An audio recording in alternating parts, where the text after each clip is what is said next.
Press club घारो जे senior सहाफ़ी ऐं press club जे अॻूणे सदर सईद दानिशाह जो नंढो भाउ सैयद गुलाम शाह कराची जी निजी अस्पताल में फ़ौत।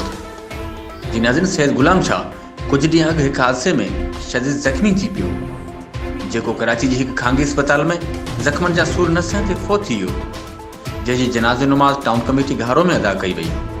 जनाज़े में अॻूणे MPA अमीर हैदर शाह, ज़िले चेयरमैन गुलाम क़दर पलीजो, मलीर कराची, ठठो, मकली, गुजो, केटी बंदर, दाबेजी ऐं साकरो समेत समूरनि शहरनि जे सहाफ़ियुनि ऐं सियासी समाजी अॻवाननि वॾे अंग में शिरकत कई। कैमरा टीम सां गॾु मोहम्मद अली मला, सोच TV घारो।